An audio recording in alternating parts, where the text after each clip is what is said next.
যে কি উদ্দেশ্যে আমরা আজকে এই প্রতিবাদ মিছিল করেছি এবং আগামী দিনে আমরা কিভাবে পথ চলব সে বিষয়ে তিনি সবিস্তারে বলেছেন। আপনারা জানেন যে এই মিছিলের নেতৃত্ব দিয়েছেন আমাদের সর্বজন শ্রদ্ধেয় জনদরদী বিধায়ক শ্রী মানগোবিন্দ অধিকারী মহাশয়, ব্লক সভাপতি বাসুদেব দাস মহাশয়, ব্লকের সহসভাপতি শুভ্রাংশু বুক, অন্যতম সহসভাপতি তারেক চৌধুরী, আরও বেশ কয়েকজন ব্লক নেতৃত্ব, পঞ্চায়েত সমিতির কর্মাধ্যক্ষ, অঞ্চল সভাপতিগণ, প্রধান উপপ্রধান, অঞ্চলের নেতৃত্ব, বুথ সভাপতি এবং মহিলার নেতৃত্ব কর্মীবর্গ, যারা মাঠে ময়দানে নানা প্রতিকূলতাকে উপেক্ষা করে এই লড়াই চালিয়ে যাচ্ছেন, বিভিন্ন প্রতিবন্ধকতার বিরুদ্ধে নিজেদের ধৈর্য তারা পরীক্ষা দিচ্ছেন, সংযমের পরীক্ষা তারা দিচ্ছেন। আমরা বুঝতে পারছি যে হঠাৎ করে আজ একটু মিছিলে ভিড় বেশি হয়ে যাওয়ার কারণে রাস্তা অবরুদ্ধ হয়ে পড়ছে। আমরা তাই তড়িঘড়ি পথসভা শেষ করে দিতে চাই। শুধু কয়েকটা কথা বলতে চাই। আমরা চলি সমক্ষণে, কে আমাদের বাঁধবে?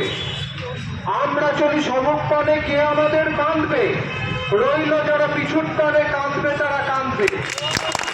মমতা বন্দ্যোপাধ্যায়, অভিষেক বন্দ্যোপাধ্যায়ের নির্দেশিত, মমতা বন্দ্যোপাধ্যায় অভিষেক বন্দ্যোপাধ্যায়ের ঘোষিত যে দলীয় কাঠামো, সেই কাঠামোর প্রতি আস্থা রেখে আমরা কেউ পঞ্চায়েত সদস্য, আমরা কেউ পঞ্চায়েত সমিতির সদস্য, কেউ জেলা পরিষদের সদস্য কর্মাধ্যক্ষ হয়েছি, কেউ অঞ্চল সভাপতি, বুথ সভাপতি, কেউ অতীত দিনে ছিলাম, এখন প্রাক্তন হয়েছি। সবাই মিলে আমরা তৃণমূল কংগ্রেস পরিবার। আজ যারা বর্তমান বলে ভাবছেন, কালের নিয়মে একদিন তারা প্রাক্তন হয়ে যাবেন।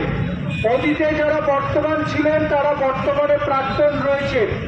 যুগের নিয়মে, কালের নিয়মে সমাজ এভাবেই অতিবাহিত হয়, সময় এইভাবে অতিবাহিত হয়। আর দিনরাত সূর্য ওঠা এবং সূর্যাস্তের মধ্যে দিয়ে সভ্যতার অগ্রগতি হয়। আমরা যারা সমাজের হিতৈষী মানুষ বলে নিজেদেরকে মনে করি, দাবি করি, যারা নিজেদেরকে সমাজ বন্ধু, সমাজ সেবক বলে মনে করি, তাদেরকেও লক্ষ লক্ষ চোখ নজর রাখে। চলাফেরা, ওঠা বসা, কাজকর্ম সবকিছুর প্রতি নজর আছে।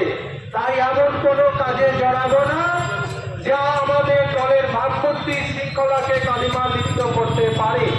কারণ মানুষ নজর রাখছেন, এই নজর সামনে 26-এর বিধানসভায় আবার ব্যালটের প্রতি পড়বে। তখন নির্ধারিত হয়ে যাবে আমাদের জনপ্রিয়তা বেড়েছে না কমেছে। আমরা লক্ষ্য করেছি গত বিধানসভা ভোটে মমতা বন্দ্যোপাধ্যায় নির্ধারিত প্রার্থী মানগোবিন্দ অধিকারী জোড়াফুল প্রতীকে তার নিকটতম প্রতিদ্বন্দ্বী বিজেপি প্রার্থীকে বাজার বিধানসভায় 31,741 ভোটে পরাজিত করেছে। এ বাজারের মানুষের মমতা বন্দ্যোপাধ্যায়ের প্রতি ভালোবাসার নজির, দৃষ্টান্ত, সেটাকে বিধায়ক মানগোবিন্দ অধিকারী মাঠে ময়দানে ঘুরে ধরে রাখতে পেরেছে, যার ফল লোকসভা নির্বাচনে সেই ব্যবধান আরো বৃদ্ধি করতে সাহায্য করেছে। এ কারণ কৃতিত্ব নয়, এ আপনাদের কৃতিত্ব, আপনাদের লড়াই, আপনাদের সংগ্রাম। 2021 সাল থেকে 2024 সালের অদ্যাবধি বাজার রাজনৈতিক হিংসা মুক্ত, বাজার রাজনৈতিক সন্ত্রাস মুক্ত, বাজারের সভ্যতার অগ্রগতি, বাজারের কৃষ্টির উন্নয়ন, বাজারের সংস্কৃতি প্রতিষ্ঠার লক্ষ্যে আমাদের লড়াই চলছে, আমাদের লড়াই চলবে। আজকে এই মিছিলে আমরা জমায়েত হয়েছি ক্ষণিকের সিদ্ধান্তে।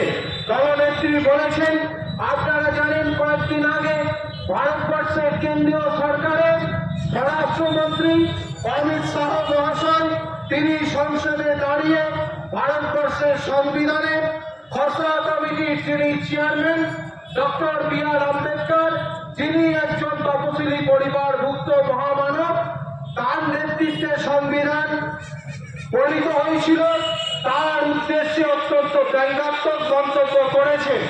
সেই ব্যঙ্গাত্মক মন্তব্য প্রমাণ করে দেয় ভারতবর্ষের আইনসভার প্রতি, ভারতবর্ষের সংবিধানের প্রতি, ভারতবর্ষের যে অখণ্ডতা, ভারতবর্ষের যে বৈচিত্র্যের মধ্যে ঐক্য এবং বৌদ্ধবাদের যে ভারতবর্ষ, সেই ভারতবর্ষের প্রতি তাদের কোনো সম্মান নেই। তার প্রতিবাদ জানাতে আমরা ভাতার বাসী যেমন সম্মিলিত হয়েছি জোড়া ফুলের পতাকা তোলে, হিন্দু মুসলিম তপশিলি জাতি উপজাতি আদিবাসী উচ্চ নিজ ভেদাভেদ ভুলে মানুষের দল তৃণমূল কংগ্রেস রাস্তায় নেমেছে গণতান্ত্রিক ভাবে। এই বার্তা দিতে নেমেছি, আমরা কারোর দয়ায় এই ভারতবর্ষে বাস করি না। এই ভারতবর্ষের মাটিতে আমার বাপ ঠাকুরদার অধিকার, তা প্রতিষ্ঠা করার জন্য আইন প্রণীত আছে। সেই আইন পরিচালিত সংবিধান থেকে, আর সেই সংবিধান হল আমাদের মাথার উপর ছাতা। এই সংবিধানের মধ্যে দিয়ে বিধানসভা নির্বাচন হয়, যুক্তরাষ্ট্রীয় পরিকাঠামো নির্ধারণ হয়, কেন্দ্র রাজ্য সম্পর্ক নির্ধারণ হয়, একথা আপনাদের জানা আছে। কিন্তু কেন্দ্রের বিজেপি সরকার আমাদেরকে বিভিন্নভাবে ভুলিয়ে রেখে তারা একের পর এক দেশ বিরোধী, ভারতবর্ষের পরম্পরা বিরোধী, সংস্কৃতি বিরোধী বিল তারা ভারতবর্ষের সংসদে আনছেন এবং আইনে পরিণত করতে চাইছেন। একথা আপনাদের সকলের জানা। কয়েকদিন আগে একটা বিল তারা পেশ করেছে, এক দেশ এক vote, one nation one election. আমরা তৃণমূল কংগ্রেস এই আইন, এই বিলকে সমর্থন করছি না। আমরা এক একটা টার্মে 5টা করে নির্বাচনে ভোট দিই, শহরাঞ্চলের লোকেরা 3টে করে নির্বাচনে ভোট দেয়। অর্থাৎ আমাদের ত্রিস্তরীয় পঞ্চায়েত নির্বাচন ব্যবস্থা, তার সঙ্গে কেন্দ্রীয় সরকারের নির্বাচন ব্যবস্থা, তার সঙ্গে বিধানসভা প্রত্যেকটা রাজ্যের নির্বাচন ব্যবস্থা। এবং শহরাঞ্চলে এই পঞ্চায়েত ভোট নেই, সেখানে আছে মিউনিসিপ্যালিটি ভোট এবং মিউনিসিপ্যাল কর্পোরেশনের ভোট, এই লোকাল বডিগুলোর ভোট। কিন্তু খরচা কমানোর দোহাই দিয়ে তারা যেটা করছেন, এটা ভারতবর্ষের গণতন্ত্রের পক্ষে অত্যন্ত অস্বাস্থ্যকর বলে আমরা মনে করি। হঠাৎ করে কোন রাজ্যের সরকার যদি সংখ্যালঘু হয়ে পড়ে, সেই বিধানসভায় যদি অনাস্থা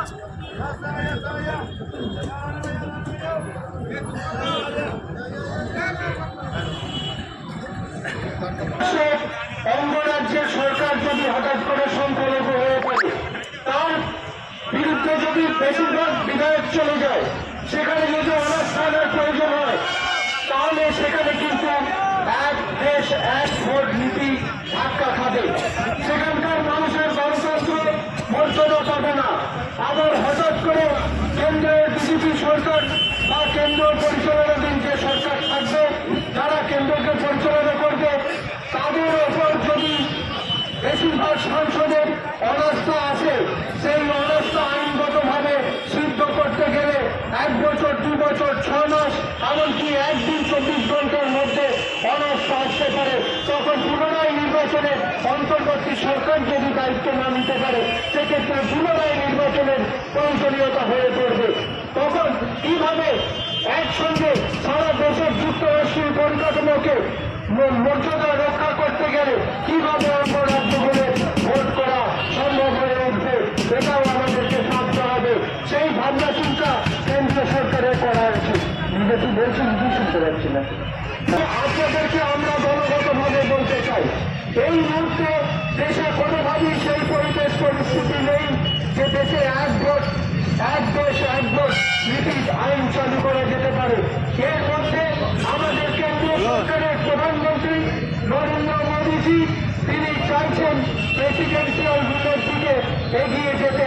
অর্থাৎ অন্যান্য বিভিন্ন রাষ্ট্রে যেমন রাষ্ট্রপতি কেন্দ্রিক শাসন ব্যবস্থা আছে, সেই গণতান্ত্রিক ব্যবস্থার প্রতি তার আঘাত আনতে চাইছেন। বন্ধুগণ, ঐক্যবদ্ধভাবে প্রতিবাদে সামিল হতে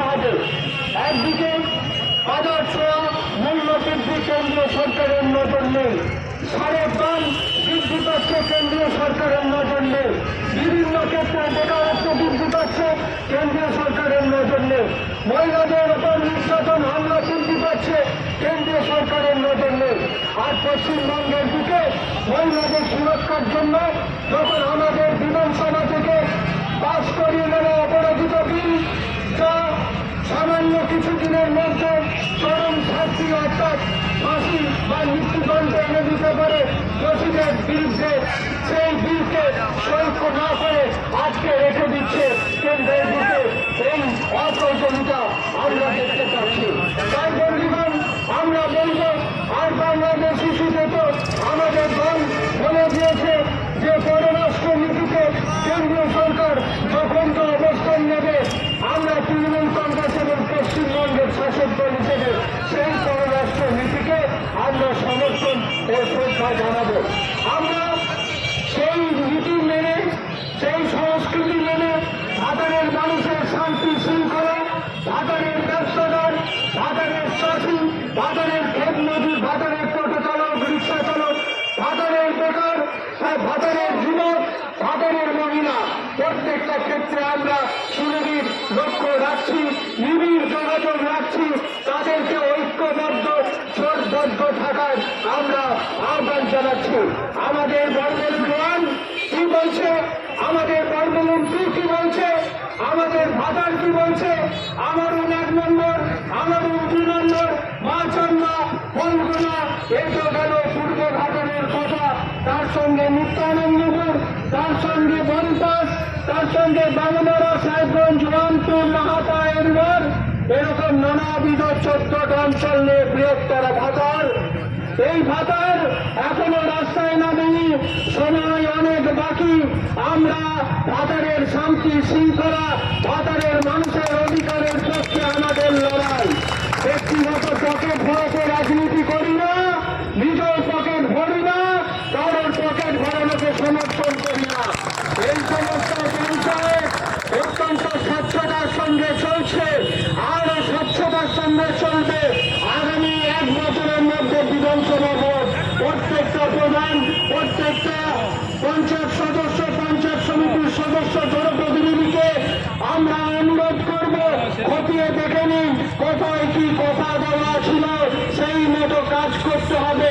বন্যায় ধুয়ে যাওয়া রাস্তা, ভেঙে যাওয়া কালভার্ট, অপরিচ্ছন্ন নর্দমা, পানীয় জলের সুবন্দোবস্ত, মহিলাদের জন্য শৌচাগার এবং মৎস্য চাষী যারা আছেন তাদের জন্য তারা সঠিকভাবে মাছের পোনা পাচ্ছেন কিনা, গ্রামীণ বিদ্যুতায়নের কাজে অধিকেবলের কাজ সঠিকভাবে হচ্ছে কিনা, সুস্বাস্থ্য কেন্দ্রে সঠিকভাবে সবাই ডিউটি করছেন কিনা, সমবায় সমিতিগুলো সঠিকভাবে চলছে কিনা, বাজার এলাকার পরিস্থিতি ঠিক আছে কিনা, কেউ কোথাও ষড়যন্ত্র করছে কিনা, শান্ত ভাতারকে কেউ অশান্ত করার চক্রান্ত করছে কিনা, সঠিকভাবে নজরদারি করার দায়িত্ব আপনাদের ওপর দিয়েছে ভাতারের মানুষ। আপনাদেরকে নির্বাচিত করে ছোট ছোট এলাকা, একটা করে বুথ নিয়ে একটা করে পঞ্চায়েত সদস্য, কয়েকটা করে বুথ নিয়ে একটা করে পঞ্চায়েত সমিতির সদস্য, কয়েকটা করে অঞ্চল নিয়ে একটা করে জেলা পরিষদ সদস্য, সবাইকে নিয়ে একটা বিধায়ক, কয়েকটা বিধানসভা নিয়ে একটা লোকসভা, যাও আপনারা জিতিয়ে দেখিয়ে দিয়েছেন। এ দায়িত্ব আপনাদের ওপর নির্দেশিত আছে। মানুষ গণতান্ত্রিক নির্বাচনে আপনাদের ওপর রায়দান করেছে। এই ভাতার ব্লক তৃণমূল কংগ্রেস এত যুবকের লড়াই, এত মানুষের আত্মত্যাগ, এত মানুষের সংগ্রাম, জীবন যৌবন উপেক্ষা করে সিপিএমের হারমাত্রের বিরুদ্ধে লড়াই করে যারা ভাতারের বুকে তৎকালীন সময়ে লড়াই করতেন, যারা জীবন যৌবন বিপন্ন করেছেন, মামলা মোকদ্দমা খেয়েছেন, খুন হয়েছে, ভাতারের রাস্তায় রক্তাক্ত হয়েছে, এই মান গোবিন্দ অধিকারীর মাথার রক্তে আর কারোর রক্তে নয়। এ কথা আমরা আপনাদেরকে স্মরণ করিয়ে দিতে চাই। প্রয়োজনে মানুষের স্বার্থে, গরিবের অধিকার রক্ষার্থে তৃণমূল কংগ্রেস কর্মীদের মাথা উঁচু করে বাঁচার স্বার্থে ভাতারের প্রত্যেকটা মানুষকে নির্ভয়ে জমিদার তন্ত্রের বিরুদ্ধে রুখে দাঁড়ানোর আহ্বান জানিয়ে, যে জমিদার তন্ত্রের কথা কেন্দ্রের বুকে অভিষেক বন্দ্যোপাধ্যায় বলেছিলেন, জমিদার তন্ত্র জোর করে 100 দিনের কাজের টাকা আটকে রেখেছেন, জমিদার তন্ত্র টাকা আটকে রেখেছেন, সড়ক যোজনার টাকা আটকে রেখেছেন, আবাস যোজনা বন্ধ করে দিয়েছেন। পেরেছেন উন্নয়ন রুখতে? পারেননি, পারেননি, পারেননি। মমতা বন্দ্যোপাধ্যায় কয়েকদিন আগে 12 লক্ষ বাংলার গৃহহীন মানুষকে তারা বাংলার আবাস যোজনা দিয়েছেন। এই জন্য আমাদের লড়াই। আমরা দিল্লি গেছি দাবি করতে, আমরা দিল্লি গেছি আন্দোলন করতে। অভিষেক বন্দ্যোপাধ্যায় ডাক দিয়েছেন, মান গোবিন্দ অধিকারী আমাদেরকে পাঠিয়েছিলেন, আমরা গেছিলাম। বাজারের কথা আমরা বলে এসেছি অভিষেক বন্দ্যোপাধ্যায়ের সাথে। বলেছিলেন ডিসেম্বর মাসে টাকা ঢুকে যাবে, 5 কিস্তির টাকা ঢুকতে শুরু করে দিয়েছে। হ্যাঁ তো আপনারা একমত তো? আপনারা একমত তো? হাত তুলে বলুন বাংলার আবাস যোজনার টাকা ঢুকেছে কিনা সাংবাদিক বন্ধুরা দেখে নিন।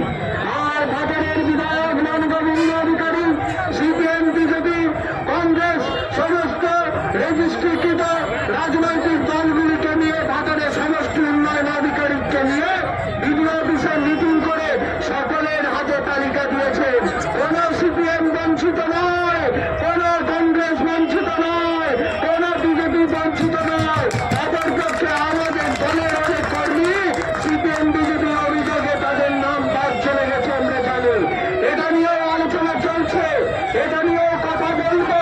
কিন্তু এই স্বচ্ছতা বজায় রাখার জন্য বিধায়ক মান গোবিন্দ অধিকারী, পঞ্চায়েত সমিতির সভাপতি রূপালী চোষ, পঞ্চায়েত সমিতির সহসভাপতি বাসুদেব চোষ সমস্ত প্রধান পঞ্চায়েত সদস্যকে আন্তরিক কৃতজ্ঞতা জানাই। অ্যাম্বুলেন্সে ছেড়ে দিন, আমাদের দলীয় কর্মীদেরকে বলছি অ্যাম্বুলেন্সে কাজ করবেন। এই বন্দোবস্ত আমাদের ভাতারে আমরা বজায় রাখতে পেরেছি, আমরা বজায় রাখতে পেরেছি।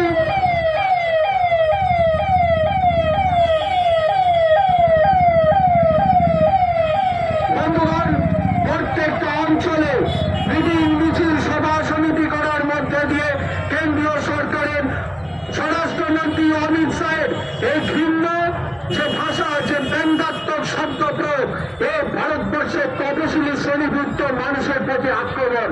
একটা জাতি বিদ্বেষী সরকার, একটা ধর্ম বিদ্বেষী সরকার, একটা বৈষম্য পরায়ণ সরকার, যা শুধু হিন্দুর সঙ্গে মুসলমান, মুসলমানের সঙ্গে শিখ, শিখের সঙ্গে খ্রিস্টানের লাগিয়ে দিচ্ছে, আদিবাসী সেন্টিমেন্টকে উস্কে দিচ্ছে, কখনো তপশিলি জাতি উপজাতির মধ্যে দিয়ে বিভাজন তৈরি করছে। আপনারা জানেন 1 জানুয়ারি 1998 সালে মমতা বন্দ্যোপাধ্যায় জোড়াফুল প্রতি নিয়ে তৃণমূল কংগ্রেস দলের সূচনা জন্ম দিয়েছিলেন এই বাংলার মানুষের মুক্তির লড়াইয়ের স্বার্থে। আবার 1 জানুয়ারি 2025 করতে চলেছে। বাজারে আমাদেরকে জমায়েত হতে হবে সকাল সকাল, নিজ নিজ বুথে দলীয় পতাকা, শহীদদের স্মরণ করে, মনীষীদের স্মরণ করে আমাদেরকে উপস্থিত হতে হবে। মহিলা আমাদের কর্মী মায়েদের রক্তদাতার ভূমিকায় তারা থাকবেন, বিধায়ক থাকবেন, অতিথিরা থাকবেন, ব্লক সভাপতি আমরা সকলে মিলে থাকবো। প্রতি বছরের মতো এবছরও পালিত হবে, শৃঙ্খলা মেনে পালিত হবে। প্রতিটা বুথে পালন করবেন, ব্লকে আসবেন সকাল 9টা থেকে প্রোগ্রাম শোভাযাত্রার মধ্যে দিয়ে যেভাবে হয় সেভাবে হবে। দলীয় নেতৃত্ব সঠিক টাইমে সেই নির্দেশ আপনাদেরকে পৌঁছে দেবেন।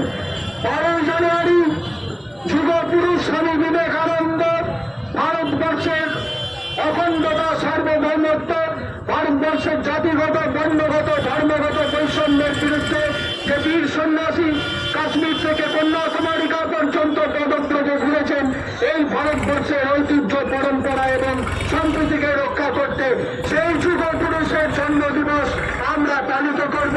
আমি নেতৃত্বের কাছে অনুরোধ করব যে এটা আমাদের তৃণমূল যুব কংগ্রেসের পক্ষ থেকে করার জন্য ওনারা যদি নির্দেশটা অনুমোদন করে দেন ভালো হয়। 23 জানুয়ারি এই ভারতবর্ষের মহানায়ক নেতাজি সুভাষচন্দ্র বোস তার জন্ম দিবস আমরা পালন করব, সেটাও দলের পক্ষ থেকে পালিত হবে, আপনারা পালন করবেন, এ কথা দল বলে দিয়েছে। তার সাথে সাথে 26 জানুয়ারি দেশের প্রজাতন্ত্র দিবস। সেই প্রজাতন্ত্র দিবস এই প্রজাদের রক্ষা করার উদ্দেশ্যে, প্রজাদেরকে যত কারোর কাছে মজুর বৃত্তি না করতে হয়, এই ভারতবর্ষ আপনার আমার ভারতবর্ষ, এই তেলেঙ্গার নিশান উড়িয়ে মাথা উঁচু করে আপামর কোটি কোটি ভারতবাসী হিন্দু মুসলমান বাবা মেয়ে বলবে ভারতবর্ষ আমার দেশ, ভারতবর্ষের সম্পত্তি, ভারতবর্ষের অখণ্ডতা, ভারতবর্ষের সার্বভৌমত্ব রক্ষা করতে আমার বাপ ঠাকুরদের রক্ত দিয়েছে, লড়াই করেছে। আমরা হিন্দু মুসলমান ভেদাভেদ রাখিনি, আমরা জাতি ধর্ম ভেদাভেদ রাখিনি, ঝাঁপিয়ে পড়েছি, আমরা আবার ঝাঁপিয়ে পড়বো। আমাদের আদিবাসীদেরকে ঝাঁপিয়ে পড়তে হবে। আমরা সেই সাঁওতাল বিদ্রোহের কথা ভুলে যাইনি। ইংরেজদের বিরুদ্ধে এই ভারতবর্ষকে স্বাধীন করার আহ্বান দিয়ে আমাদের যে বর্তমান ঝাড়খণ্ড রাজ্য দুমকা জেলা থেকে সেই আন্দোলন সংগঠিত হয়েছিল ইংরেজদের বিরুদ্ধে, সেই আদিবাসীরা খালি পায়ে খালি গায়ে তীর ধনুক দিয়ে তারা নেমে পড়ছিলেন ইংরেজদের বিরুদ্ধে। আর তখন আদিবাসীরা তাদের অধিকার রক্ষার লড়াই যখন লড়াই করছেন, তখন আপনার আমার পরিবারে অনেক মানুষের ঘুম ভাঙেনি। ইংরেজদের শোষণের কবলে আমরা শীত ঘুমে আচ্ছন্ন ছিলাম। তেমনি ভাতারের রাজনীতিতে এই মান গোবিন্দ অধিকারীর রক্ত যখন এই নাসিক গ্রামের ফিরিয়ে দিয়েছিল, তখন তোমরা তোমার বাপ ঠাকুর দ্বারা সিপিএমের দালালি করত। আমাদের এখানে সে কথা ভুলে যাবেন না, সে কথা ভুলে যাবেন না, ইতিহাস ভুলে যাবেন না। যারা যারা ইতিহাস ভুলে গেছে, যে গাছ তার শিকড়কে ভুলে গেছে, সে গাছ শুকিয়ে গেছে। যতই মহিম হোক না কেন, শিকড় যদি উল্টোকা লাগে, শিকড়ে যদি যত্ন না না, শুকিয়ে পড়বে। আমরা চাই ঈশ্বর আল্লাহ দুহাত ভরে তোমাদেরকে দিয়েছেন, আরো দিন আরো দিন আরো উচ্চতায় পৌঁছে যাও। ভাতারের মানুষের মন জয় করতে পারবে না, পারবে না, পারবে না। প্রকৃতিতে যে লড়াই করবো, মান গোবিন্দ অধিকারীর ওপর ছেড়াছুড়ি হয়েছে, এ কথা ভুলে যাইনি। তখন শান্তনু কর্মাধ্যক্ষ, তখন অনেক যুবক সভাপতি উপপ্রধান, তখন চুলফিকার উপপ্রধান শফিকুল ফুট্টের কর্মাধ্যক্ষ, আমাদের বুক দিয়ে স্বপ্ন করে রাখা নেতাকে চুলেছ পিছন থেকে বুকের জন্ম আসবে, 10 বছর করে ভোট না হবে। এই কথা বলে সত্য ভালোবাসা জানিয়ে শেষ করছি। নমস্কার।